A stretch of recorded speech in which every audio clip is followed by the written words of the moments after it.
So today I want to get into talking about mindset. Mindset's very, very important. Um, this business, as much as we come in here and we try to keep a 100% positive attitude. It's definitely a business of up and downs. I mean, you have to. There's certain weeks it's hard to do this business where you come in and you kicked and kicked and kicked and then you see it becomes a little difficult to move forward. And I will tell you that mindset is everything when you're feeling like that. And the best thing to do when you're feeling like that is actually to go to work. And that's hard to do. And people will say, well, how can I go to work? I don't have anybody to go to work. You have to rely on us as a team or your coworkers or people that are around you to help you out when you're feeling like that as far as providing something for you to go work. Because the minute you're interacting with somebody, whether it's even a rental, which I don't even do, I don't recommend it, but as long as you're with somebody, it's gonna kick into gear why you're in this business. The minute you start talking, interacting, and selling again, it's gonna take your mind off of that and it's gonna re-energize you. It's really hard to do because there's times that you're just gonna be like, what the hell am I doing? And a lot of this has to do with time management and the fact that you're not prospecting. So you can't go into this business and not have a schedule. It's mandatory that you prospect. The problem is we're trying to teach, we're coming in this class and we're teaching you a little bit of everything. You know, get this image going, get your goals going, get this logo going, get this. Those don't produce income. Those kind of activities are side activities. And a lot of agents or a lot of companies will come in and sell you a bag of goods that you need to come in, buy a bunch of signs, buy a bunch of notepads, get the logo going, it's important to move forward. It's just like having a computer to help you with things. You obviously need your logo and your picture and that, so you can do flyers and do things. But that should be done quickly. And if you can't do it quickly, have someone do it. Even if you have to spend a little bit of money on that, but I don't want you consumed on trying to make a flyer, for example, like I'm having him, and it's not Garrett's fault. He's a little lost and I gotta help him with it because the people that I've been having him call aren't calling him back. So we need to find a better graphics person that's a little bit more responsive. But you can't be spending a week or two just trying to make a flyer. That's not gonna happen. And it's gonna put you in a very negative mindset because you're gonna wake up one day and you're gonna go, I got nothing going on and I don't know what to do. And when you have that voice talking to you and you're gonna feel this sense of depression and all that, and that's not where we want you to be. So I put together a very simple schedule for you. It's going to be a minimum thing for you to do to try to make it easy to work within your schedule. And I think it'll work out for you. Jesse has his own schedule we sort of set up. But even when you're working with a schedule, even myself as a seasoned agent, sometimes I'll look and I'll go, I'm looking at all these inspirational videos and things to inspire me or things to get me out of this rut that sometimes I even have. And then I go, what am I doing? I throw it all aside and I go, I know how to operate in this business. And and I go back to just the basics. And I start looking at my coworkers, people I know. I start making some calls and I just make it happen. So for example, I needed a good quality open house and I called somebody, I saw the listing, I know who they are, and I said, let me do the open house. He said, fine. I made that happen by just making a phone call. That open house is gonna generate business for me. You guys don't need to look too far to be able to do that. Even if you have to call someone and ask for an open house, or even if you call someone and say, do you have any leads that you're not working, that I can work and maybe give you a referral back. Being a buyer's agent or a buyer representing a buyer that someone has from they don't even wanna work anymore, those leads can turn into something. Because as you need to be in a good mindset, so does the client. There's times that I just had someone I called, I followed up, I called them, voicemail, this and that, blah, blah, blah. I finally decided to call them again. They go, oh, I'm so sorry I didn't get back to you. I've been meaning to call you. I just had this happen, I had that happen, I had that. They have things going on too. And it turns out it's a really good lead. You know, now, that being said, when you're working with certain different types of lead systems, whether it's a buyer, seller, open house, whatever it is that's generating your business, one's going to require more work than the other. So you want to put your focus when you're getting started on something that's going to produce some income rapidly for you. After you get started, then you can start, you know, freeing yourself up and then your business can get going. But at the beginning, you just need some money. So we need to do activities that are going to just be straight and face to face, because that's what the number one thing you're going to need to do to generate business as far as best ROI, returning your investment, is being actually in front of someone. So this particular open house that I just set up, I actually did it on purpose, because what I did is I set it up from 11 to 4 o'clock. And I'm doing 11 to 1 and then 1 to 4. I have all of us doing it on purpose, so we can all learn how to operate an open house properly, okay? The open house is gonna be probably the best opportunity for you as a starting agent to meet people and learn and generate some business. So what we're gonna do is we're gonna take this as a project and sort of learn how to apply different methods of soliciting business from it. So how are we gonna drain or squeeze the orange to the max is what we're gonna do. And since we're all doing it, we can all contribute in the work as far as trying to generate more business out of it. And hopefully it'll generate business for you. So not all of us work together here. Laura and Brandon have their own stuff going on, but they're gonna listen to what we're doing and maybe emulate it in their own way. I'm just setting forth a basic schedule. So I wanna work backwards. So what I want you to do is I want you to write down Saturday and Sunday. So we're gonna work backwards on the schedule. We're not gonna start with Monday. You should be doing an open house. When you're new, you should be doing both days. Okay? 1 to 4. That's 3 hours a day. That's not a lot of time. So it's really no excuse when you're new not to be able to do an open house for 3 hours. I'd rather you not work all week and just work Saturday and Sunday, if that's the case. Because at least you're gonna be in front of someone. You come in here, you're not gonna do anything. So it's better to be at least working Saturday and Sunday if you can't do anything else. So what we're gonna do is Saturday and Sunday, open house, 1 to 4, whatever the times are, 3 hours. Saturday and Sunday morning also, you wanna arrange your showing appointments. So you wanna do 10 to 12 max, 10 a.m. to 12 o'clock, or after the open house. So you want to utilize those days. Since you're going to work, you want to get dressed up. You want to maximize the fact that you're going to work.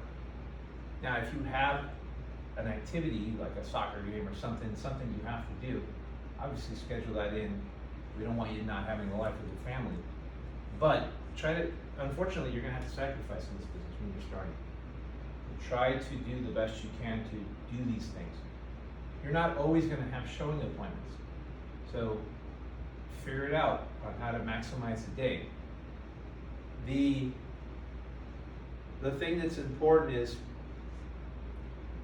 I'm a proponent of, if you're doing an open house, that you show property that day from the people that are coming into the open house. Okay? So it's best to do it with someone else. And if someone comes in and they say, I like this house, but I wish it had this, you better have a house to switch into. And you better go show them that moment. Because they're in the buying mood. And they've taken the time off to be in your place. So it's reverse door knocking. I always tell this to Brandon, I said, we've been told by a lot of people that open houses don't work. Not to do them. And I'm telling you the complete opposite. To me, it makes no sense. They want you to go to someone, whether eating dinner, knock on someone's door, or call someone, whether, and right nowadays, I hate when someone knocks on my door. I'll be honest with you. I don't even answer the door. So I have to convince you to go knock on the door. Which you should, because it's a numbers game and we want you to be in front of people. But you need to have purpose while you're knocking on the door and have a reason to knock on the door to where it's not such a shock to people. But when someone's coming to your open house, they're knocking on your door. It's ridiculous to think that that's a bad thing. Why are they there? They want to buy a house. Or it's a neighbor that's thinking about upgrade. Of course, that's a different situation. But 90% of them want to buy the home, or know someone that wants to buy it, or they're thinking about selling theirs. That's the situation you're going to run into. How could that be negative? Now it's your job to discover why they're there, and it's your job to convert them into trusting you. So that's number one thing we're going to do is focus. I want you guys to start making some money and properly working these open houses and generating switches and being in front of people. So we're going to do activities that'll generate some business. Okay, Friday morning. Friday, I want you to preview the homes that are potential switchers.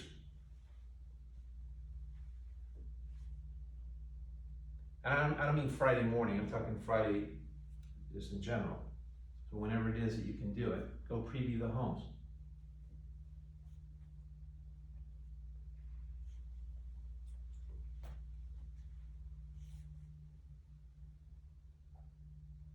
And then I want you to do what's called circle prospecting. So I'm going to keep repeating myself a lot of times on some of the classes that we do, but it's not uncommon. It's actually highly common that once a house pops up, there's another one that pops up, if not 2 or 3, right after. You should be able to at least talk to someone that tells you I'm going to be listing, even if they're going to be listing with someone else. How great is it to know that you have another property to maybe bring a buyer to? But try to convert them if they don't have an agent, so you can list it. At least invite them to your open house so they can see your marketing. That's the reason why you have a nice flyer, by the way. It's not to give to the potential buyer. Having great marketing material and having the open house set up properly is a selling point to another person who's thinking about selling. Last year, or 6 months ago, I walked into an open house that blew me away. This guy had this thing set up incredible. I mean, he had little signs everywhere. He had the table set up with treats and everything else, and music going, lit up properly. The signage was amazing.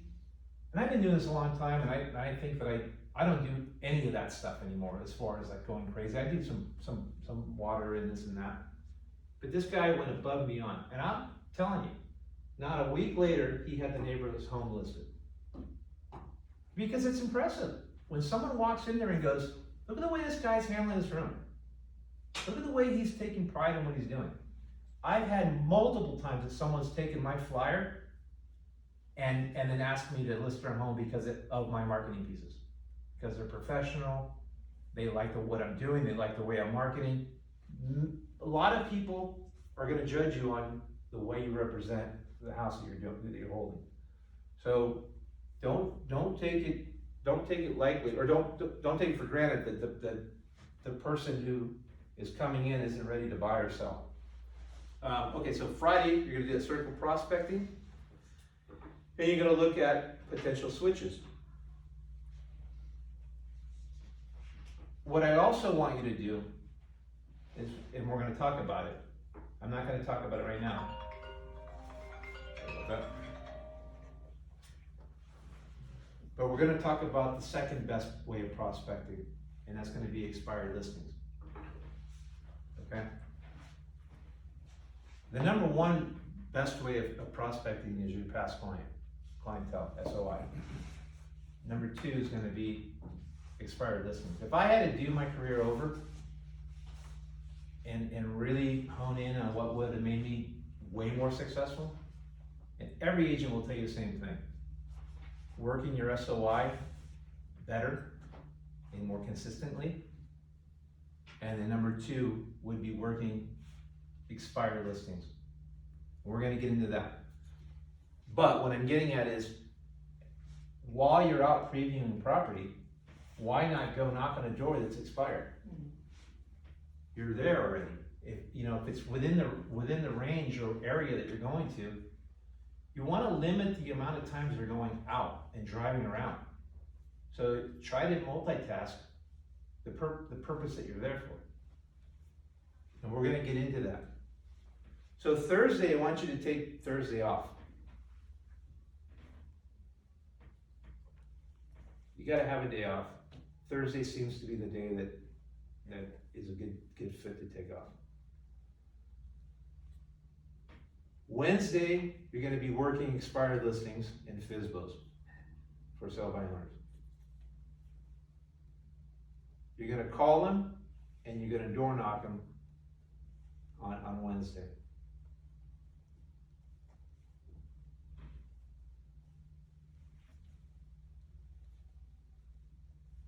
Tuesdays, you new agents, I want you to target renters. So this is another great opportunity because the rents are so high. There's so many places that you can go and drop while you're renting type of thing and convince them to buy something. Especially now that the condo and townhome inventory has quadrupled. There's a lot of opportunity in negotiating those townhomes down and getting credits. So you can easily get someone who's paying rent and show them why it's a benefit to purchase the home right now. Several reasons are going to be: A, you're paying someone something that it's not going towards you. It's not building any equity. So if you're a homeowner, you're actually building some equity, right? The other thing is, if you have an if you're paying I'm losing my track on it. When you're renting versus purchasing, you don't have a tax benefit. And people don't realize that. And a typical tax benefit on an average home in California can be $400 to $500 a month. So if they can afford $2,000 rent, they can really afford $2,500. So you can't tell them that. You have to tell them to talk to a CPA. You're not allowed to give tax advice. But people do not know that. They don't get that. So you can say, hey, how much can you afford? And they'll say $2,000. Then you do the math and it's 25, and say, well, what if I told you you're paying that right now? And they say, well, I don't have that money now. I can't wait for the end of the year. Well, you can go into your employer and change what's called your W-4 and your exemptions, and actually they'll take that much less out of your paycheck if you're a W-2 employee. So you can get that money now instead of getting a refund at the end of the year. The tax guy will show you how to do that. So it's not too hard to convince someone when you show them the math, like you just threw away $50,000 or whatever it is, or $30,000. Why not have that towards something that's going to eventually be a retirement tool, where they'll say, I don't really want to rent that because I want to save up and I want to buy this giant home later. You can say, well, you're renting now. How long are you planning on renting? Well, I want to be here 2 or 3 years. Well, you could get a small condo and then later buy your home and have that as a retirement tool. And you can be the landlord. There's ways of convincing people on how to purchase something. So door knocking on Tuesday, you're going to be targeting the renters.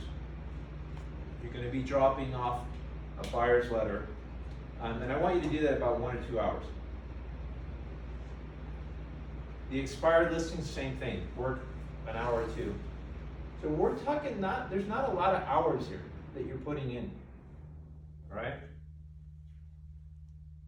Monday, you're gonna do your lead follow-up from the open house. And you're also gonna work your SOI.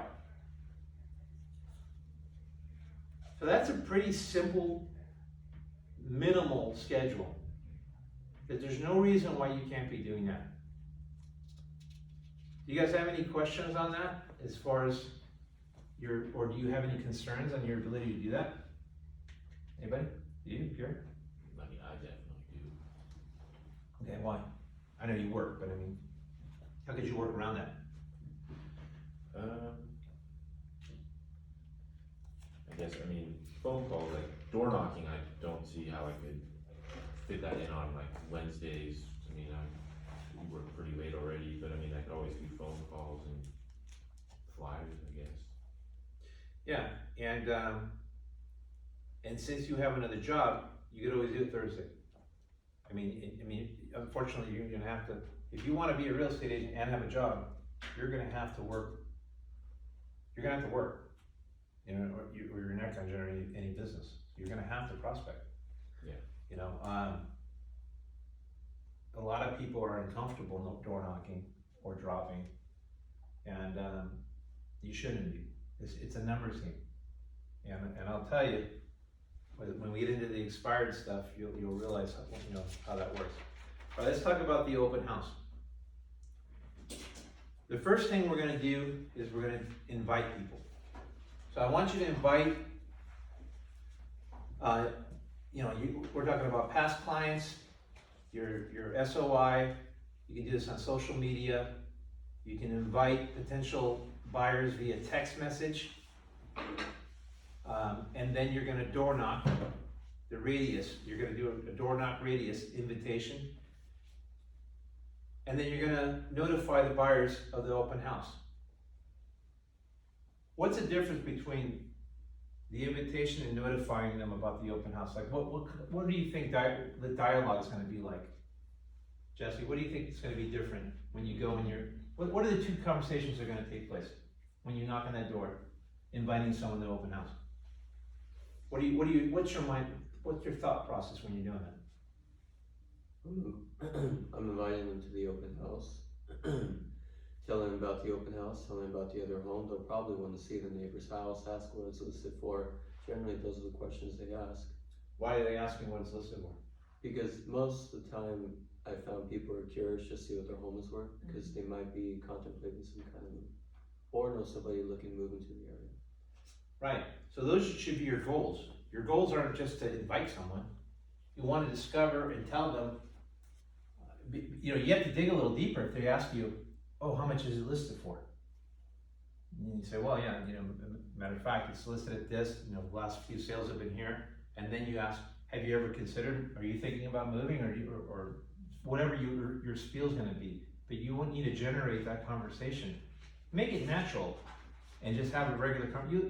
You'll see how natural it is. It's actually great. People look forward to you coming over to their house when they have something, when you have a reason for that, to come over like that. Hey, this is Ken, I work with Century 21, just want to invite you, we're going to be doing open house this weekend. And then you can also tie it in with what a lot of people like doing around this time. You can do giveaways, drawings. A lot of people will do a pumpkin giveaway, a pie giveaway, and it just gives them another reason. And it takes a lot of the awkwardness out because now you're there for a reason. You say, hey, I just wanted to invite you. And then you make it lighthearted by saying there's a giveaway. No one doesn't like a giveaway. Everybody likes a giveaway. And it takes away that I'm pissed that you're here type of thing. It just makes it a little lighthearted.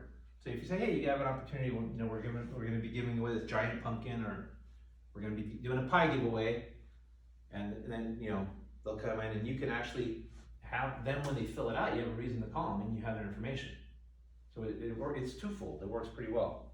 That's a really good way of doing something like that. So we talked about the circle, the invitation. Then you're gonna preview the homes like we talked about. So in this particular open house that we're gonna do this weekend, you guys need to preview these homes. And then we're gonna door knock the expired listings within the area. So these are the tasks of this open house. Additional advanced prospecting would be that someone calls using Mojo. You can call the radius within the area, inviting them or letting them know about the listing. You can also mail the invitation as it just listed with an open house invitation if it's your listing that's particularly yours. The other thing that works really well once you get a little bit more savvy with Facebook is doing a Facebook boost. You know, you could do, it actually will target the area. So you take you can do the invitation, just list it, and it's a boost within the area. It'll hit a certain, you can pinpoint the area you want. You can also mail out of state owners. So you can get this from Title. This is actually a really good opportunity for you because the market's shifting downward and people want to capitalize on that. So if you send out invitations, a letter saying, hey, we just listed this home, and you tell them the price, they may not be aware that their home is worth that. You should also include the comps within the area, closed comps. And then just letting them know you're an area expert, and if you would like us to, give you a market evaluation, something like that, you need a call to action. But send those letters out there. It's a very inexpensive way of marketing, and it's pretty productive. We talked about the drawing and the giveaway.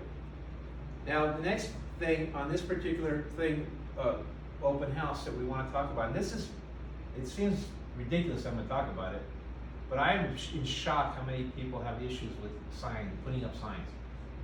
It's important to realize you need to know how to put up signs. So in this particular home that we're going to be doing, this is First Street, and this is Royal.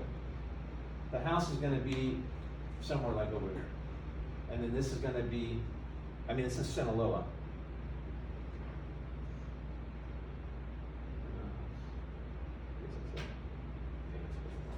Yeah, this one. Okay. And then First. And this is Royal.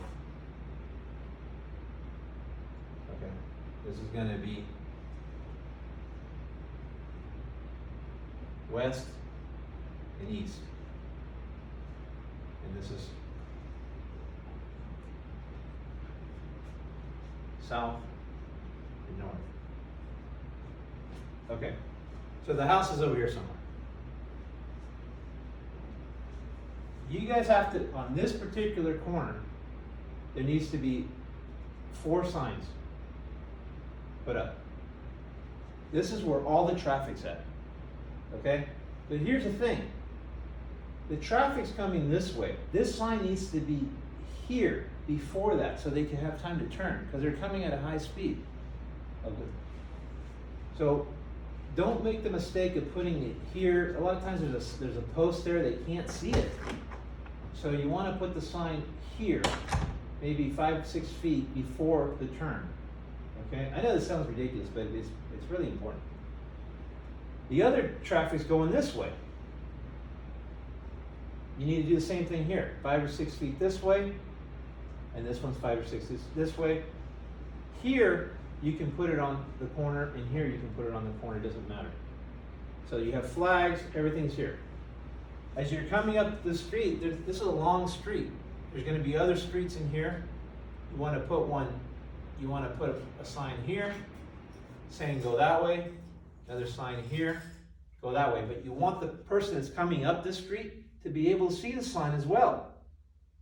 So they'll, instead of going off to Costco, they'll turn and maybe go to your open house. So you want to put the sign on this side of the street. So it's angled this way so these people can see it, and then this person can see it. Does that make sense? Mm-hmm. So guy going up the street, he can see the sign. Okay, I'm going to go this way.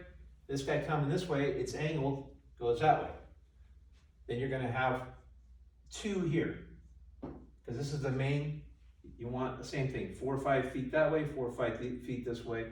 So they turn on the main road, couple here, and then 2 or 3 at the property. I know that sounds crazy, that I have to go over this, but what else am I missing? Well, since there's gonna be so many of us doing the open house, you also wanna capitalize on First Street. It's another busy street and they connect right through. So you don't have to put 4 signs here because they're on the same road. They're gonna go there eventually, it's just the next street. But you might wanna put them over here on these other streets coming up through here, the ones that go into here. And then put 2 or 2 over here to turn in this way. So now the people coming up First Street can see it, now the people coming this way can see it. Now you've managed to get this entire circle of massive traffic coming in here. The thing that you don't realize is that this particular area is some of the most desirable areas in the Simi Valley. So people are aware of it and they want to know what's going on. So you can generate, by putting proper signage and doing proper advertising, you can at least have 30, 40 people through there on a hot market. That particular area, I would not be surprised if it doesn't bring in at least 15 per day, per shift. It should. But anyway, I don't know if that makes any sense, but that's really important to do the signage right. One other thing that I noticed that you guys do, that you don't realize, you got a main road here, and then I'm not saying this particular house, but it could happen. Let's say your listing's over here. And you put up your signs here, here, here, here, whatever. They're turning up here, you have one here, goes, or not here, but you have one here at the house. But then you didn't realize that this guy decided to do an open house also, and his house is here. So he has signs here, here, here, basically, because he wants to rip off all your traffic.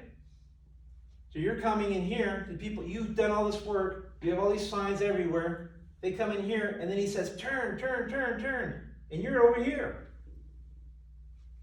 And you didn't put a sign here telling them to keep going. So you have to kick their signs down. Yeah, exactly. Kick their signs down, do whatever. People don't know that your sign is different than their sign. They don't read the signs, they don't care. They just assume that that's the open house. And you'll be at that open house and it'll be dead. So you want to make sure that you have a sign that's clearly visible telling them, hey, keep going. That's not the open house. I know it sounds dumb to keep talking about that, but I see it all the time. And it sucks being at an open house and all your traffic's going to the other guy. And you did all the hard work. So don't do that. Just one other thing to add, if you notice nothing's happening in terms of traffic, like in the first hour, and you have more than one person, send somebody out to check the signs. The signs will be knocked over. Your competitor might have knocked your signs over. And the wind blows them down, it gets knocked over, kids knock them over. So Yeah. you can do a whole open house, you had great signage, and then you go to pick them all up and the main ones are knocked down. You're like, alright, that sucks. So just check after an hour, just double check them, drive out there real quick, make sure you're good. That's a great point. I'll tell you, I know this is a sort of a basic class, but it's so important. It's so important. And another thing that will happen to you, if you're doing a gated community, the neighbors get upset that you're letting people into their community. And they'll rip off your signs with a code or anything that says call the code for the code. You always want to put call me for the code. Don't put the code, because then the neighbors will really hate you. So, and then another thing that's important, especially that open house I erased it, but the open house we're gonna be doing, if it's near a horse trail, you can't have flags. It freaks the horses out and the neighbors get totally ticked at you. So horse trails, no flags. Moore Park, you need permits. You can only have 5 signs, and there's a whole certain type of regulations going on with that. So keep that in mind. All right. Also, this is preparing for the open house. You want to have the flyer with your information on it. Since this particular one's not our open house, you're going to have a flyer made up. You want to have comps showing what the values are. When people ask you if it's a good deal, you can be educated on what you're talking about. You also wanna have your book, your lead book, to be able to write down the information that they're giving you. And you wanna have some type of refreshments or snacks, usually just some water helps. Yeah. No, try to stay away, we give away chips, but chips in certain homes, little kids eat them, or cookies, and their stuff's going all over the place. So be careful and or considerate about the home that you're doing. Some people, they're real sensitive of, if they say, I don't want shoes on, I don't want this, they probably don't want cookies and crackers being eaten in their home, or ask the seller.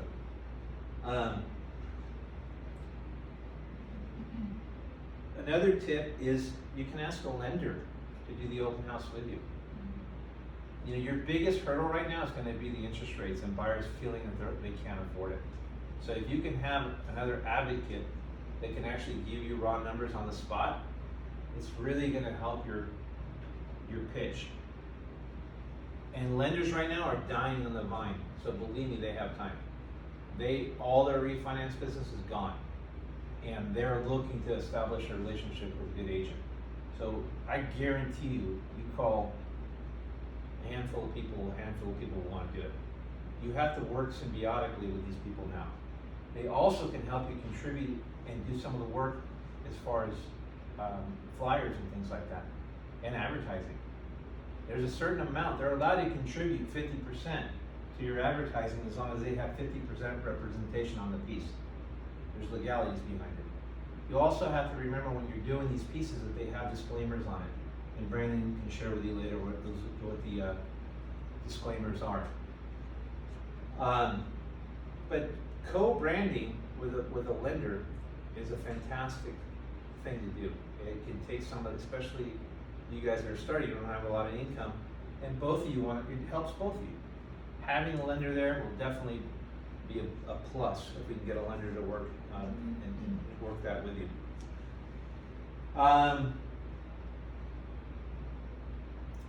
I would also bring your laptop. I think that this is super important to bring your laptop and have it set up and have it connected to some kind of Wi-Fi.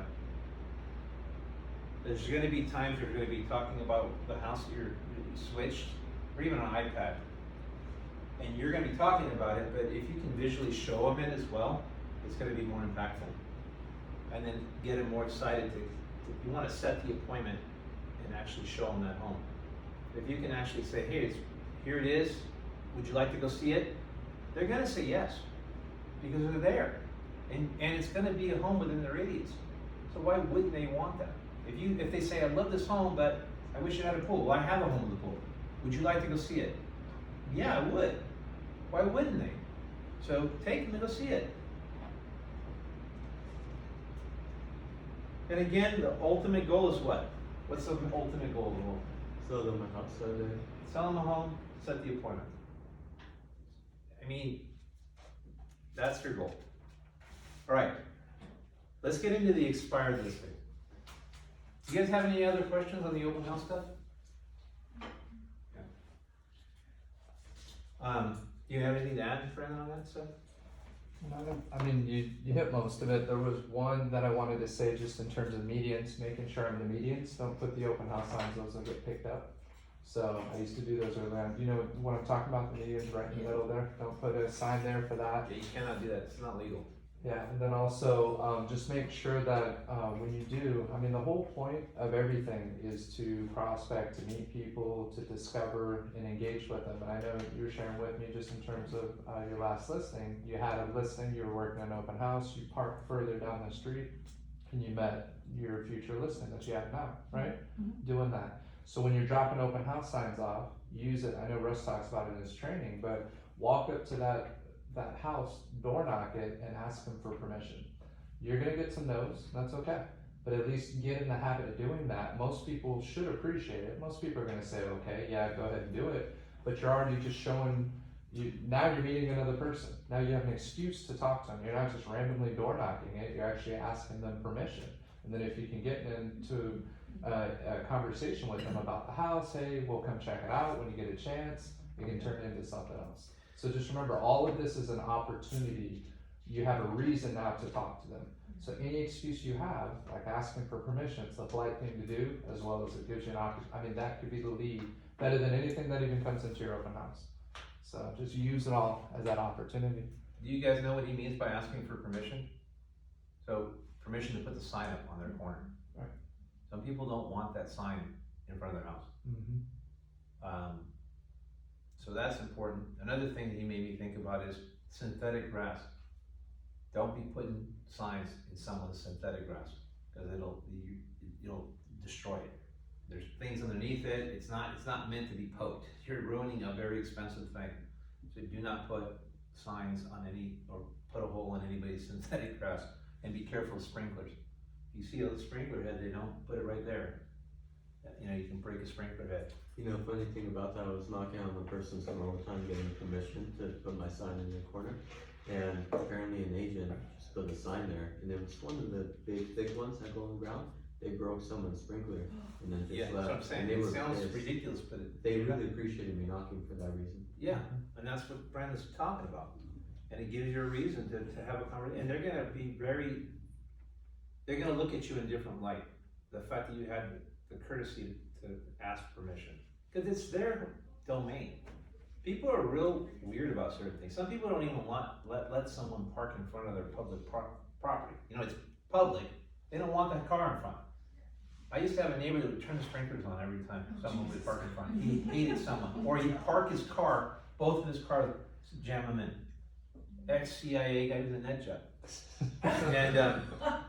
And literally, if you parked in front of his house, it was over. He'd be just going crazy at you. But, yeah, so you wanna do that. What else? So we're gonna bump into the expired now, so. One last thing before that is just, it took me a while, it was actually Alex Gandel came and spoke at one of our office meetings. He talked about how when he works open houses, do you guys know who Alex is, Gandel? So he used to do quite a bit here in Simi, not as much anymore, but he's always been pretty top producing agent here. So he came in and spoke about open houses, and it changed my perspective in terms of who I'm looking for that's coming in. And I'm looking for sellers. So I always want to make sure that I'm making an impression on somebody who's thinking about selling their house. So just think about that. A lot of times we're looking for buyers. Buyers are people you can't switch. Those are sometimes opportunities. But to me, the real gold is the sellers. Because the sellers, not only are you getting a listing, it's a double. It's a seller and a purchase type situation. So just really think of, how are you presenting yourself? Are you trying to sell that house? Do they see you try to sell that house? How do you engage with them? What kind of questions are you asking? So that for me, like when I'm hearing ding, ding, ding, ding, ding go off, it's because I know somebody's coming in and they're looking to move up, move down. They saw the signs and I'll ask them what brought you in. Oh, I just saw the signs, came in. I got a condo over here on this street, and now I'm giving all my focus to this particular person right here. So it's all just a matter of perspective, but it's how you go in, it's your mindset going into the open house in terms of what do I want to find out of this? Who am I trying to establish relationships with? Yeah. And think of that, because most people aren't gonna come out and say, I'm thinking about selling my house. They're just going through, checking it out, kind of getting a feel, but they're interviewing you. And they're already seeing and kind of sizing you up. So you want to make sure you're professional and you're trying to sell the house, not just trying to flip them to another property. So just be careful before you start kind of jumping to those other homes. No, on that same note, we talked about that earlier, and that's 100%. I'm always looking for the next sale in the area. You already did it by asking them when you went radius searching, and inviting them there. There probably are people that are going to come because you knocked on their door and invited them, and they are thinking about selling. I just had a Zoom meeting, and this one company, I'm not going to mention, but it's a pretty prominent real estate group. They have millions of people that are following them, millions. And 1 in 5 of their clientele has told them that they want to move in the next few years. There's a lot of people that are thinking about moving. So don't ever underestimate, no matter what the market is, people have to move. You have job transfer, you have death, you have retirement. People always have to move, buy and sell. It's always, real estate always goes on. But also keep in mind, when you're doing that open house, your number one focus is to get that client, is to get a listing, is to get a buyer. But the number one focus is to sell that house that you've been asked to do. You have a fiduciary responsibility to that person or owner or whatever to sell the home that you're at. So you may not like the house, and then your whole mindset is to try to sell this other home that's better, that's right down the street. You're not doing your client justice. You can't do that.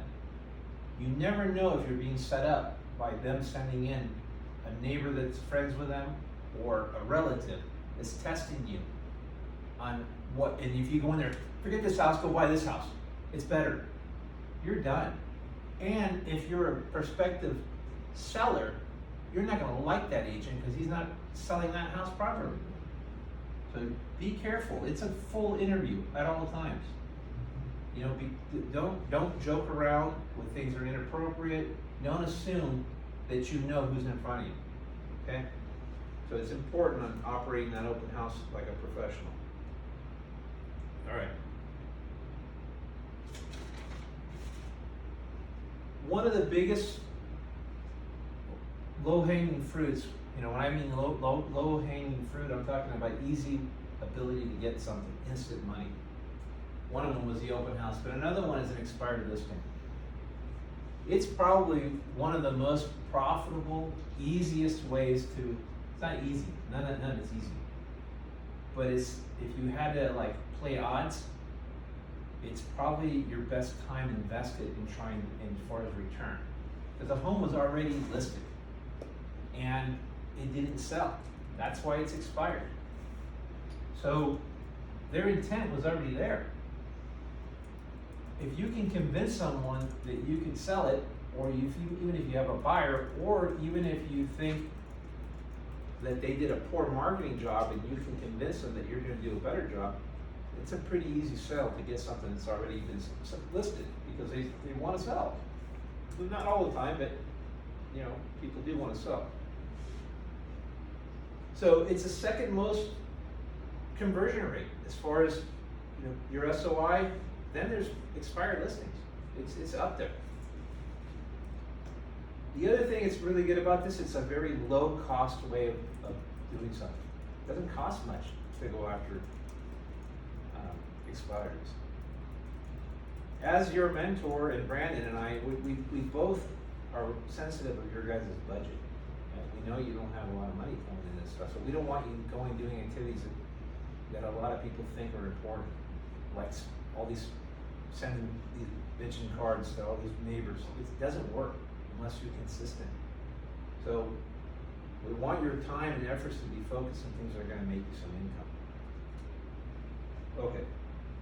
It takes about, for someone who's actually good at calling or knocking or whatever, 1 in 20 will convert.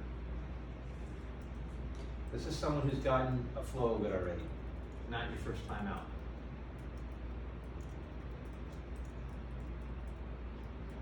So it's a numbers game. So if you call, that's someone who's good. Let's just say you call 25 expired listings and you convert 1 appointment or 1 listing. We're going to use some numbers.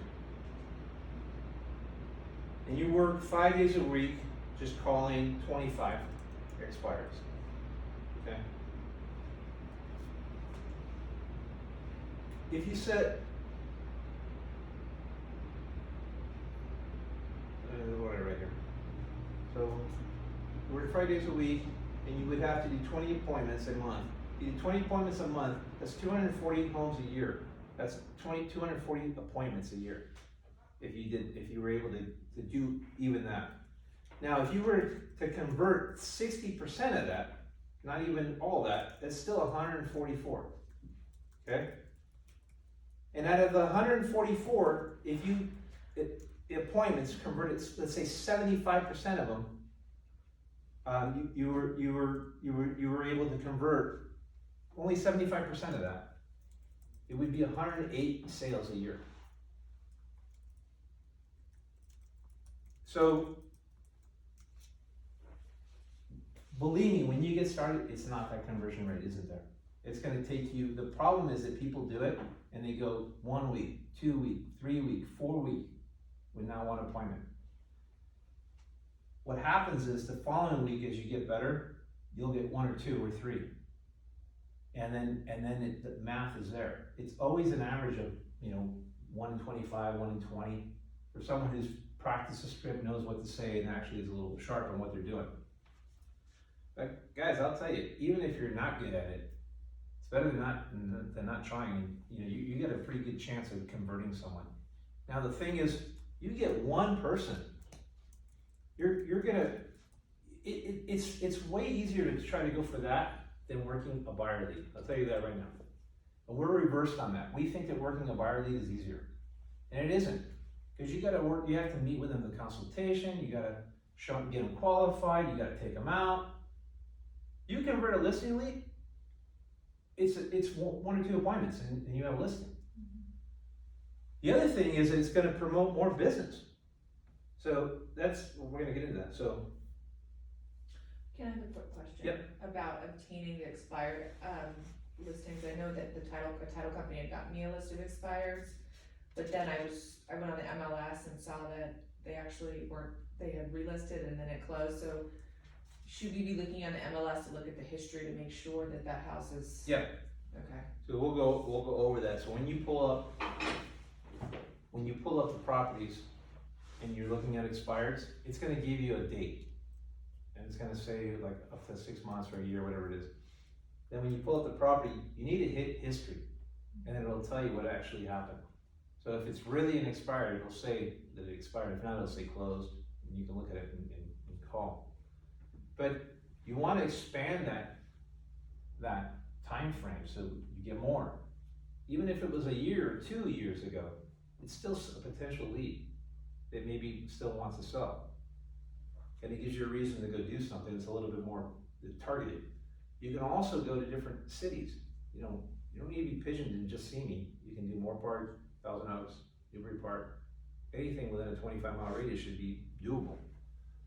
It's a listing, it's a lot of money. I always laugh at people because there was times that the market was really hot, and I would give a lead to someone, literally say, all you gotta do is go show this person they wanna buy a house. Here's the homes. Oh, I don't really want to drive out to Canyon Country. And I'm like, they want to buy the house. Well, I don't have time for that. They got nothing going on. And it's like they have this poker chip mentality. Like, when you go to a casino, you get all those chips and you just start spending because you have no value to it. But if I was to come and dump $10,000 in front of you, maybe you go make the half-hour drive. It's crazy to me how lazy people can be, or they feel uncomfortable. I don't know the area. I don't. Get MapQuest or whatever. Use your phone. Like, figure it out. Stop making excuses to not work. You're never gonna make any money that way, and it's not that hard. Okay. So the other positive thing about when you're working expired listings. In the last 10 years, most real estate stuff has transitioned into the internet. Buyers are now, that's the first thing they do is they go on the internet, right? When they're looking to buy a house, they go on the internet. Well, it doesn't work when it comes to selling a home. Those people haven't been impacted by the internet. And so you have almost no competition. There's not a lot of people that are actually gonna be calling, people do, but not as many. Versus buyer leads, everybody's hitting those things. And so the consumer who's thinking about selling, he really doesn't have a way of, he's not looking for inventory. He's like, what is he gonna do on the computer, is what I'm getting at. It hasn't transitioned right. So you still have if you go hit him face to face, you have a really good chance of converting that person.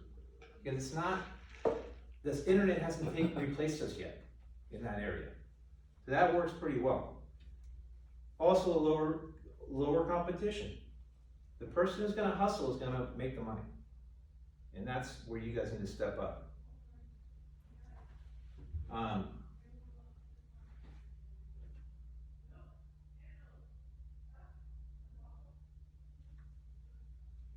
So the other tip is when someone says, I'm thinking about selling in a few months, let's say 6 months, you always wanna cut those times in half.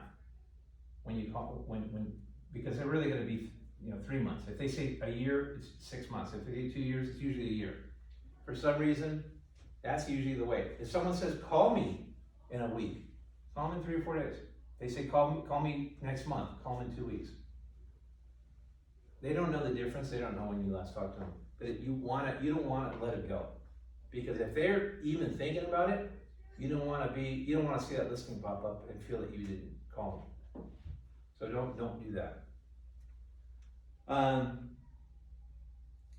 The other thing it's funny to me when the people don't realize, it's like, let's say if you put it in perspective of,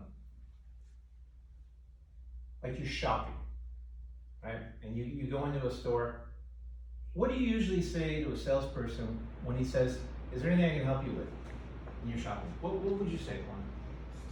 Just looking, right? But are you really just looking? You want to buy, right? And you also want to sell. People say that as a knee-jerk reaction, and so keep that in mind when they wouldn't beat it. So for example, when they come to your open house, I'm just looking around, just trying to get whatever. Well, why are you here? It's always keep in the back of your mind. They're there for a reason. So keep that in mind. So it's another tip I wrote down. That's what I would say about the 1 year too. If they say that we're not gonna buy for a year or we're not gonna sell for a year, it's just to push you off. Because most people are like, okay, well, I'll follow up with you in a year, and they know they bought that time. Our job is, it's an objection, listen to it, oh, okay, so, the good things, we work with our clients at their pace, so you acknowledge what they just said, but then you're discovering. The whole point is discover more, because there are listings you'll take that they tell every single agent they're not gonna list for another year, and you'll take it that day, that time that you walk in there and you present to them. If you do a good job of discovering and truly finding out why do they wanna sell, why do they wanna do it, so just know it's an objection, just to create space like what he's talking about when you walk into a store. Brandon, real quick, what would you do to change their mind from changing it? I guess it No, depends. that's good. That's one of the big objections to, one of the most difficult things to do as an agent is to help motivate somebody to take action now. They have all the excuses in the world of why they want to take their time. So to be good at overcoming that, you have to show them by asking questions that the best time to do it is now, because we know what's happening right now. Okay, so I'll use the Flex Market Summary Report. I have just different tools and things that I'm gonna take in that I know if I've already heard that their objection's a year from now, my goal is to show them, well, we know what we can control today. We don't know what a year is gonna look like from now. And we do know the bottom of the market was in 2011, and we do know that it's well past the end of the growth phase, so the longer you wait, there's a higher likelihood this is gonna cost you tens of thousands of dollars. Can you truly afford to do that? Why do you wanna move? Well, we need to move out of state, we wanna do this and that, but we're waiting based on the job. Well, maybe it's a good idea to sell here, I'll figure out temporary housing here so we cash out now, and then we start going to that next place. So it's through discovery, but it's very thought out discovery that leads them to self-discover that, okay, I need to cash out now. What are my options? Well, we can cash out and we can do a rent back. We can cash it. There's different options, and then you educate them, and then they're like, all right, well, that sounds pretty good. And then you start going to, okay, well, your house is ready to go right now. There's nothing that you need to do. Your house is beautiful. I know what's on the market. You'll get top dollar today. You really think so? Absolutely. So what works good for you for photos? And then I start going towards the close with that. And I pull out the calendar. Well, we're out this weekend. We got a vacation, but next week. Sounds good. We're signing the agreement right there. So it literally, that's a real situation that came up with somebody saying, I'm a year out. We're not doing anything for a year. And every agent that I notified, because I knew they talked to this person too, they were pissed. And like, they told me a year. It's like, well, you're a sucker that believed that it's gonna take a year. You're just not, your skills aren't where it needs to be. That's really it. It's just a wall. That's all they're doing. They're trying to create space because they don't want you to hound them. Yeah, keep that shopping thing in mind. Yeah. You're not just looking, they're needing converted. They're probably wanting to sell or buy. Brandon's right, and objection, when you get the objection, and they call it objection handling, It's really, the objection is the information you need to give the answer. Does that make sense to you guys? So I wanna find the problems, so then I know how to combat it. I don't have anything to work with unless I know the problem. So Jesse and I had a consultation yesterday where the guy was trying to sell us. It was a guy we met at an open house. We followed up and had a coffee. He says, can you guys meet for coffee? Well, he's a lender at Logix. And he told us, and he really is looking to buy something. So the whole time we go there, we realize immediately that he's trying to sell us. Sure, he's looking to buy something. No, but he is. Right. He is. And so we quickly start convincing him, we put him back on track on him selling and buying, and his brain started ticking.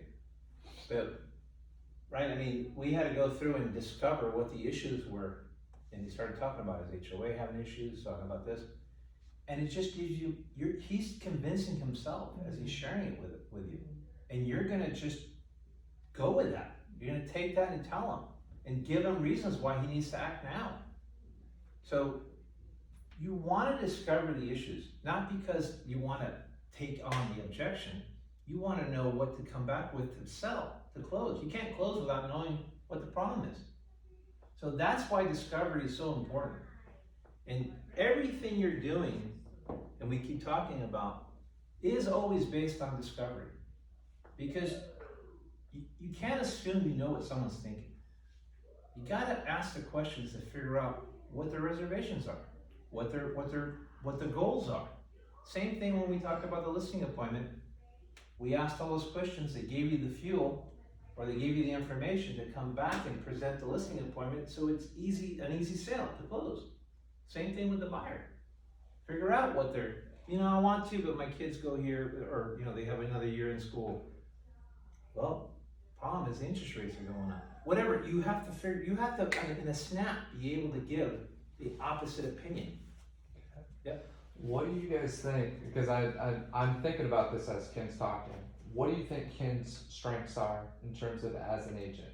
Just from what you know about him so far, what he's taught you, when you see him as he handles every situation, he does some of the exact same things. One of the things, I'll just give some hints, is he can read a situation and read somebody inside and out. And he can sense it, he can feel it, and he's huge on that. It's almost, it is like an intuition, it's like a sixth sense. But there's things he does to help give him more tells, to help give him more of that. So what are some of the qualities that you see? And it is putting Ken on the spot, right? But what do you guys see? What do you know, Jesse? I mean, you've been with him probably the longest, other than me, but in this room. Some of his qualities. Some of his superpowers What happened that yesterday? he's refined. Well, like what we were talking about yesterday, just his intuition. Right. I talked to him about it yesterday because he knew what questions to ask, how to ask them, when to push, when not to push. And I asked him, I was like, why didn't you try and set an appointment to do something later? Because Ken knew he was just planting seeds in the guy's head. The guy contacted me 30 minutes later to get my email to figure out how we can look for his home, the home you want to switch to. Right. So Ken's intuition, really, of knowing when to push, when not to push, how to just plant seeds to help people self-discover.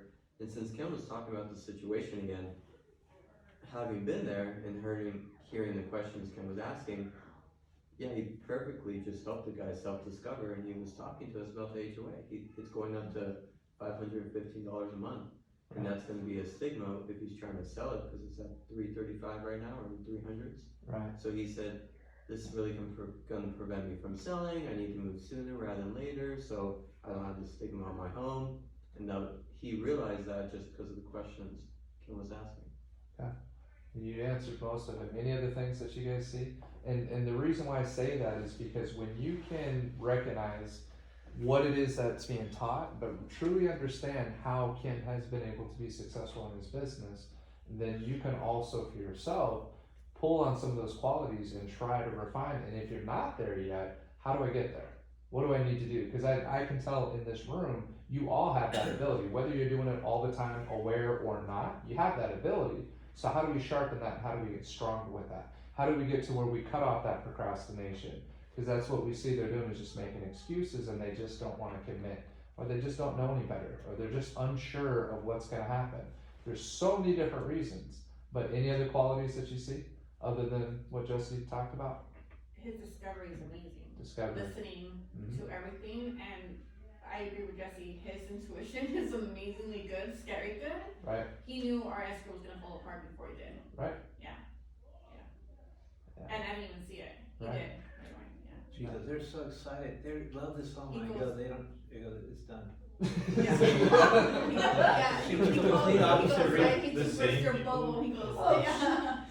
You were talking, was that the dude you were talking about when you said you Yes. guys had two different reactions? You're like, We they had loved two it, and different he's like, oh, they had cold feet. Is that the same? Yes, And they it never won. was the case. Wow. The moment we get fell apart or before. She goes, really? Like, I got the complete, I said, that's done. It's Yeah. Tim's fault though, he put that out. Yeah, yeah, it was And his it fault. happened. It's He had his to bring fault. it back. So you should have just kept your focus, it would have been Yeah. fine. Yeah, Would've I been think good. I was overly excited that I was so naive of what was going on, I guess. Yeah, and that's actually a good point, is you guys get, especially when you're new, he had this happening a lot, especially with his age.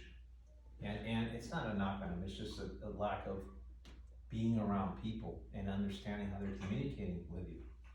Like my wife, for example, will come in and will tell you everything you wanna hear, because she doesn't wanna let you down. It doesn't mean she wants to buy the place, it doesn't mean that she's gonna do it, but she will always say, I love it, I did it, and it's not, she will never be transparent how she really feels. You're gonna leave there thinking, they love me, they did this, they wanted whatever. So he would always pick up on a situation thinking, I got the seed, I got this, and I'm They're like, gonna buy it. and I'm like, you don't wanna buy it, they wanna do this, and I'm like, you're not even close to it. You know, it's not even, you know, whatever. And I go, he was just telling you what you wanted to hear. Right. So you have to, I don't know how it even is, you have to sort of figure out body language, you have to understand. Just because someone's quiet doesn't mean they're, like, I'll give you an example. I'm doing an open house with a lender who's very aggressive, and he's really good at building conversation. I don't like his tactics personally, it's a little abrasive to me.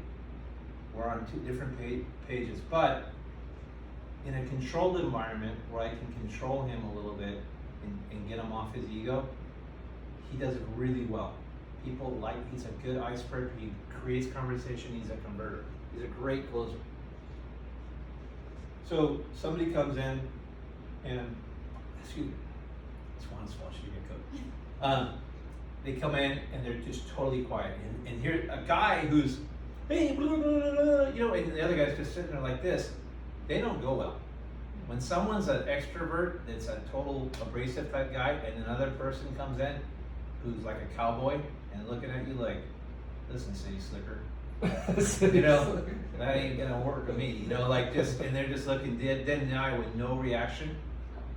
A person who's really aggressive in sales doesn't know how to react to that because they're not used to it. They're used to taking control of the situation and dominating you. So when you just give them zero to work with and they're looking at you like, I don't like you, you know, basically that's what you're thinking when you're a heavy salesperson. It may not be the case, but everything's going through your mind because he's not getting the reaction he's used to. That happens when you're dealing with certain people.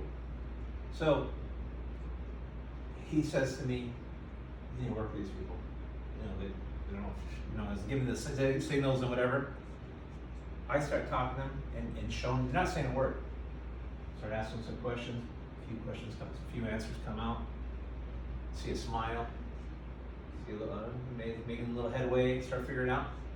Greatest people, greatest buyers. They're just very conservative. You know, they don't want to come in and share their whole life stories. How many of you have friends that are like that? You've made friendships. Maybe the first person you met, you think that's going to be my best buddy, and they end up being not the best buddy, but the person who really didn't engage with you ends up being your life friend. Yeah. You know, sometimes that happens. Don't judge people like that. Treat everybody equally. There's times that we've met, there's times that complete opposite. Someone comes in and they're just nuts, and you're just going, okay. just don't engage. You don't need to come in and feed someone. Well, because they're gonna come in there with the intention of just knocking you. Right. Don't engage. So, here you go. Yeah. And he's gonna go, this place sucks. I can't believe you're getting this, you're listening to this. I would never buy this home. And you feel like saying, get the F out of here. You know, whatever. And you can't. Just move on. Don't engage. Don't get hostile about it. Don't take it personal. That happens. But a lot of times, what my point is, you're gonna have different personalities. Even in this room, if you look across the room, it's gonna be a different reaction when Garrett comes in versus Juan, or Laura. Laura comes in versus Kelly. You guys have different personalities, and you have to be able to turn into a chameleon and adjust to that temperament. Someone's not crazy talker, tone it down. But ultimately, the whole key is discover. Now, problem is, if you have a lot of people coming in, sometimes a successful open house could be your worst enemy.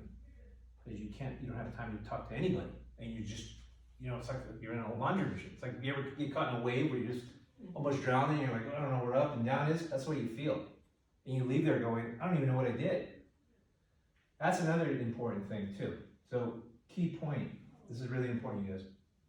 When you're doing these, I don't want you to think that everything's about open houses, because it's not it. I'm just trying to get this point across, one step, so you can make money.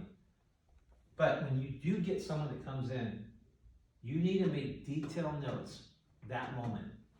The minute they leave, make detailed notes, because you're not gonna remember. So put a star by them if they're a good client. Write down whatever they were looking for, whatever it is that'll, but you need to make notes. Because later on you're gonna go, who was that person? Which one was it? Was it that guy? Was it that person? What did they want? And in a busy open house, you're not gonna remember. And you could have gold sitting there, and then you're gonna be so upset at yourself that you don't know which one it is. This happens. There's times that I've slipped and Jesse's written it down, or vice versa. And we'll sit there and go, which one was it? Is it this one? Is it that one? And then you have a good client. But the other thing that people don't do is they take the time to build this connection and they don't follow up. That's a biggest mistake made in real estate, is not following up. So I tell everybody, you have to picture this as like when you buy a piece of fruit. You leave it on that counter, as time goes by, that thing just rots. Every day that goes by, that fruit rots. So what does that lead? That lead will die. Your relationship is only as good as that day. That day. The next day, you gotta work to get it back. The next day, it's a different relationship. Totally different. They're in a different place. They're at work. Real life adventures has kicked in.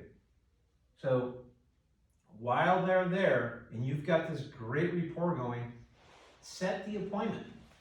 Set the appointment for the next event, that moment. So then, like I always use the same line. What I like to do, after I figure out that they want to work with me, I always say, what I like to do is to get together with you and your wife, take you out, show you 4 or 5 homes. That way I can have a better understanding of what your likes and dislikes are. I use that same script all the time.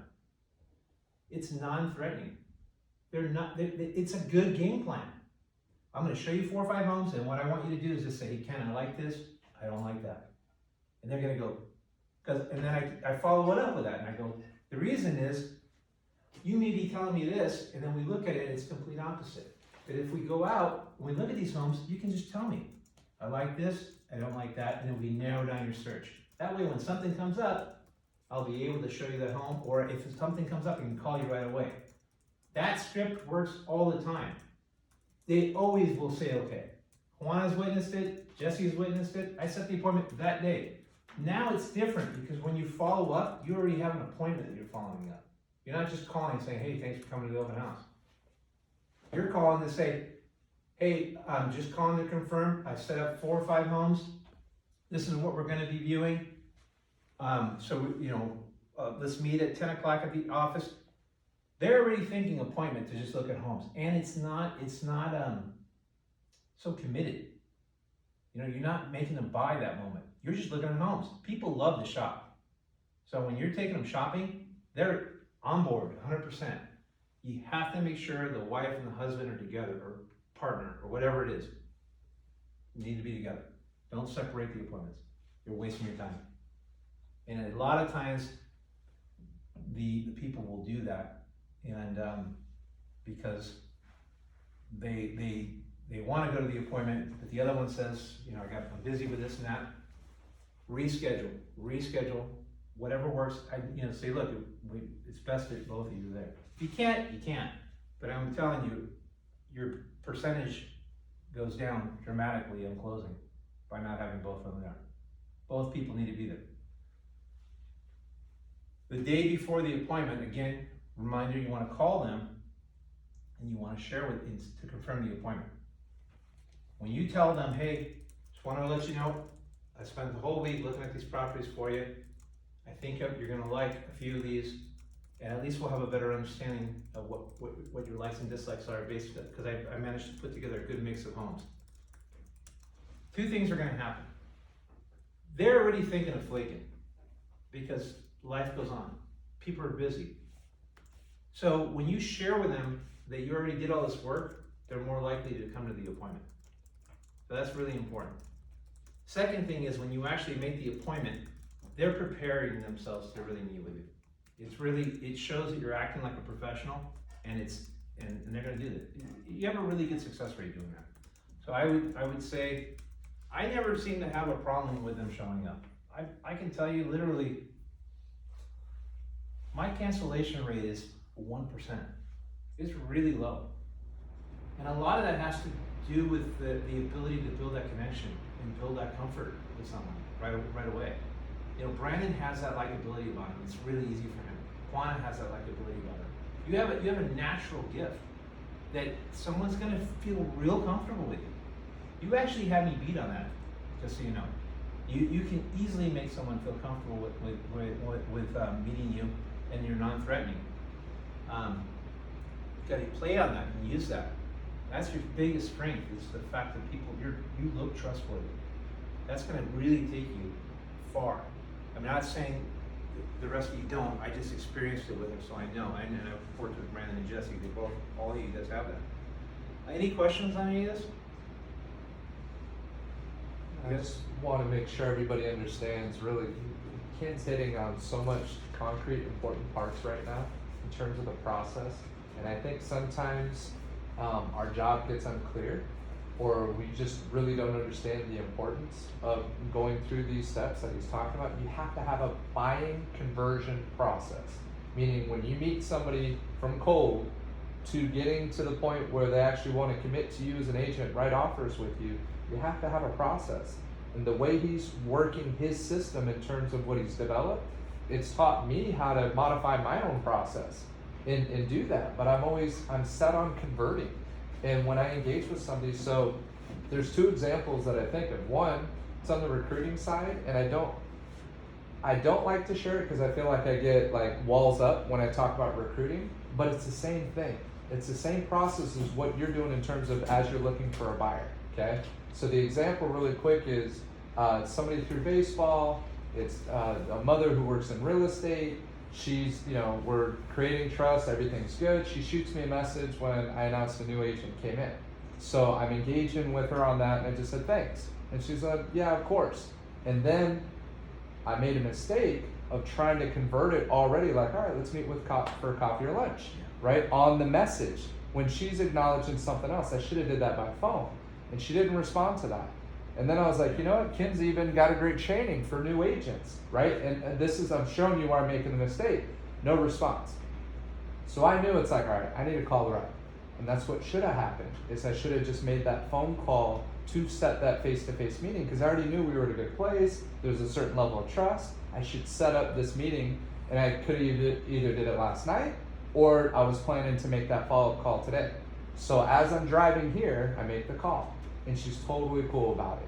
But I could have took it as, oh, she's not interested at all in meeting with me for coffee or for lunch, or maybe I was too forward, or maybe I jumped the gun, or maybe I could start thinking all those things. All I had to do was pick up the phone. Yeah. And once I spoke to her, I'm just like, look, no matter what you do, I'm just here to help. And I'm trying to help you get on the right foot. You know, is that something you'd be, oh, I'm a sponge. I would love the training. I would love this. I got these things going on. So I'm just sharing that with you because there's a specific process, but you got to get to closing for the appointment and meeting for that face to face. Okay. So that was the one big, the other's with a commercial guy. And that's the second part real quick. The commercial guy that we're working for, we could have worked with any commercial person or went directly to the listing agent. This guy's doing exactly what Ken teaches.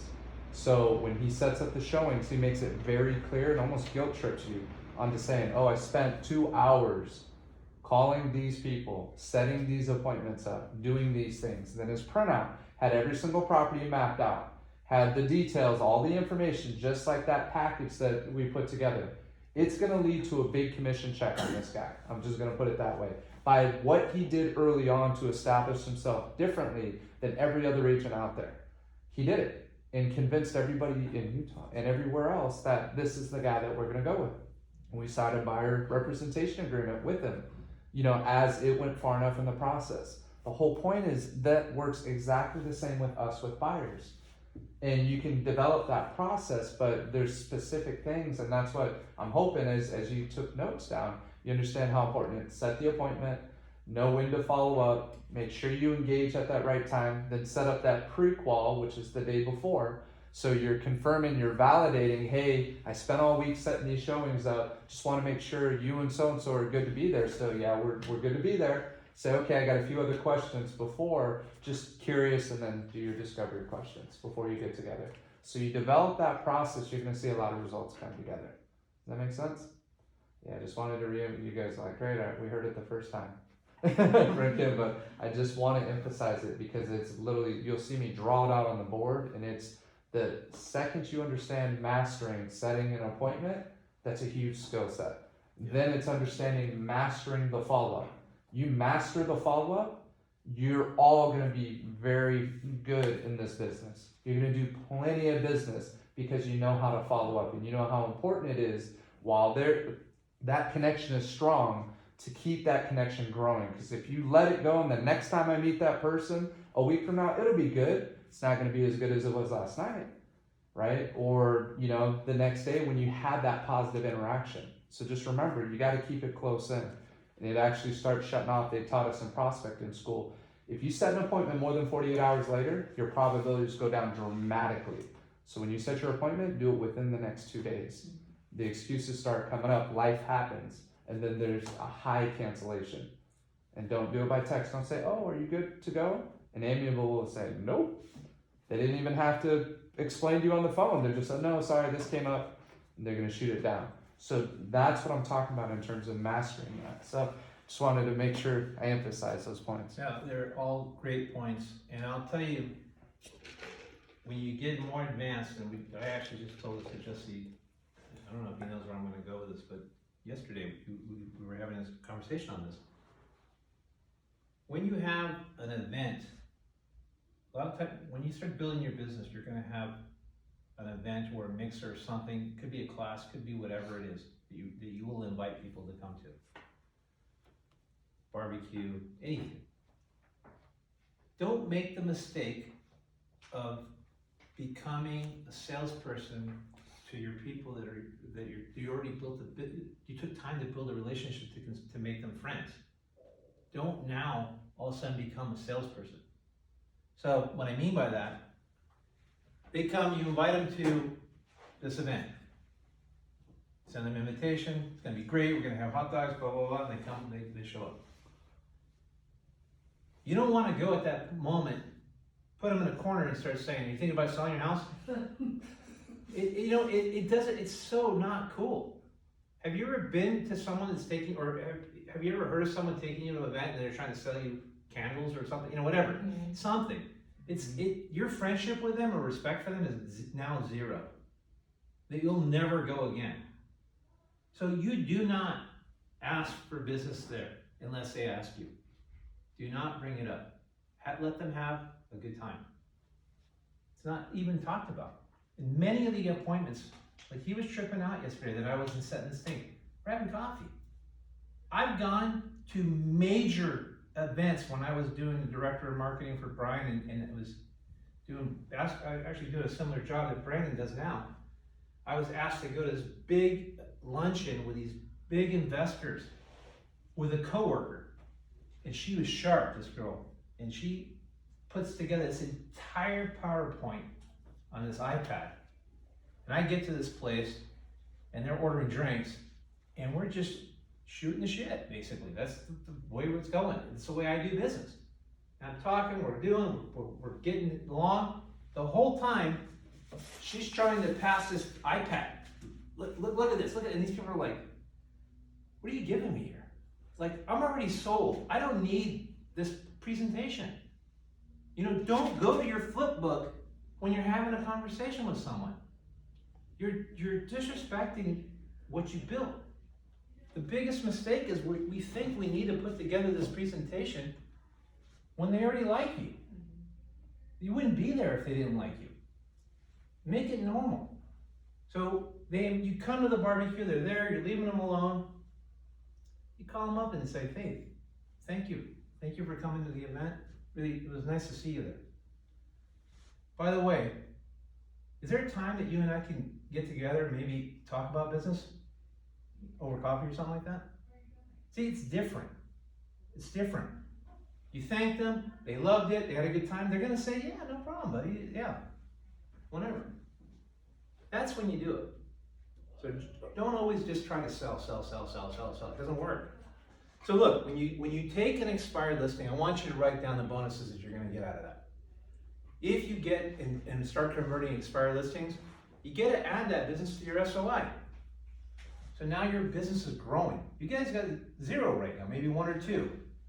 Laura's got a few, but you know, other people that you guys are starting, you want to add that. So now you have, write it down, number 1, you're adding to your SOI. Number 2, it builds credibility for you. Being able to sell a home builds credibility. Number 3, it enables you to get a testimonial. People will start looking at you. Right now you're going, okay, I'm going to contact my SOI, but I haven't done anything. But the minute they start seeing you work and you actually have people bragging about you, now it's going to be different. Now they're going to treat you a little differently. Okay? So you want to do that. It also, what are you on, 4? Yep. Yeah, number 4. You have another property to market. Think about that. You take one listing, now everything we just talked about gives you that ability again. To try to pick up more buyers, more sellers, everything. More open house up. Number 5 would be open house opportunities. Number 6, controlling the market. The person that has the listings controls the market. Okay, that's the number 1. It is way more powerful to be a listing agent than a buyer's agent. Buyer's agents or anybody. A listing agent, they run the show. Listing agents run the show.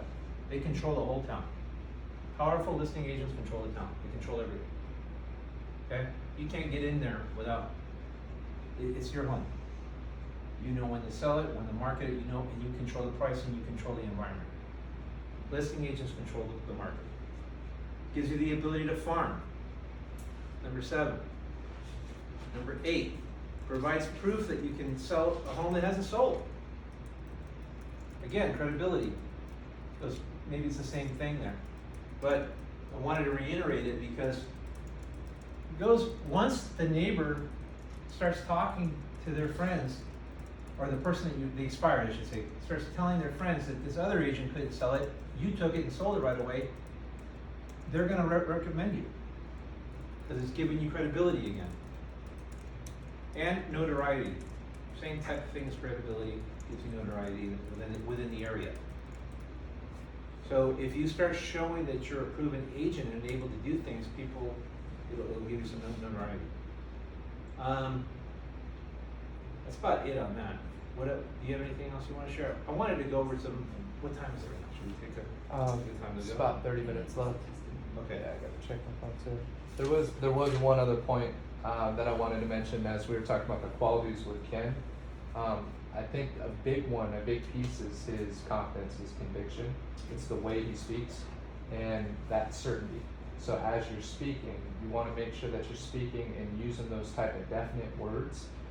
There's a few reasons of why Ken does that. And it's naturally who he's become and who he's developed, to become. But it's most importantly is he knows he's looking out for people's best interests. And he knows, so he walks with a place of high integrity. So when he speaks with people, they hear it in his voice and in his conviction. A lot of that does come with experience. So it's not as easy to do that early on, but at least speak with the conviction and the sincerity of knowing that you're going to do everything you can to protect somebody. You can do that right now. And you have the support around you, if you don't have the experience yet, that you will be able to speak with that type of certainty. It's huge. So that's the big piece that I wanted to make sure that we all are emulating, regardless of how new or not you are. It's that certainty piece. Does that make sense? Yeah, that's just a big thing I wanted to make sure that, And that we that's, pointed out. another point I brought up to Jesse yesterday. It's funny we're having this conversation because it coincides with our meeting yesterday. We actually had this discussion. Right. It's okay to tell someone, just so you know, first and foremost, my client's my number one, or my client's interest is my number one concern, or whatever it is you want to say. I always look out for my client's best interest. However you want to say your little spiel, you're not talking about them, you're talking about other clients. Because then they're going to automatically feel that you're going to treat them the same way. So you could be talking about selling, and just say, look, ultimately, I don't always just sell a home. If it's not in the best interest of my client, sometimes I say it's not the right home. Mm-hmm. Yesterday, I'm talking to a guy who's a lender, and I'm telling him about the market taking a crap. And Jesse's like, perplexed, and I go, you don't think that guy doesn't know what's going on? Right. But what does that do? It builds credibility. And it shows that you're not just trying to sell him something. You're now, he goes, okay, I get it. He's told me the pitfalls, but he showed me the light out of the tunnel. He's given me the light after the pitfall. Because you have to tell people what's going on, but then give them hope and the reason to buy. Say, hey, even though this is coming, even though it's gonna happen, it doesn't matter. It's a place to hang your hat, it's your home. It's not a day stock. And you have to have terminology like that. And you're saying, look, doesn't matter. Why doesn't it matter? Because right now, you're gonna be throwing your money away on rent. You're gonna be throwing it away on this condo, this particular case with a townhome. You're going into a situation where the condos are gonna really lose value. The inventory is quadrupled. You have a situation with an HOA that's about to go up, which is non-tax deductible. Where does that money go? $500 is like $100,000 on a purchase price if you finance it. You need to cut your losses now, go into this home, and yeah, you may be stretching yourself, but guess what? Doesn't matter whether it goes down or up, real estate continues to increase because of inflation. It's a 3% increase every year. You take a year from year 1 to year 10, there's a inflation sets in like we're seeing right now. Your income's gonna go up, your payment's gonna be irrelevant. When you come back out of this, you're gonna own an asset that's gonna be sellable and it'll actually appreciate. Your condo only has so much growth. See how that sounds educated? And it's because it's the truth. But you need to tell people that, and even someone who's in the business is gonna go, I get it. He's right. So that's a spiel, a script, whatever, but it's in my head immediately. And that's, it's easier when you're having a conversation because you spit them out like that. Brandon has that ability too. And then in a drop of a dime, he's gonna give you the answer, no matter what. So that's where you guys have to build that confidence and be able to do that. He's asking me, how do you do that? Time. It takes time. It takes experience. You're gonna have to be in front of people. But what do you think? No, I think yesterday's conversation with that guy just really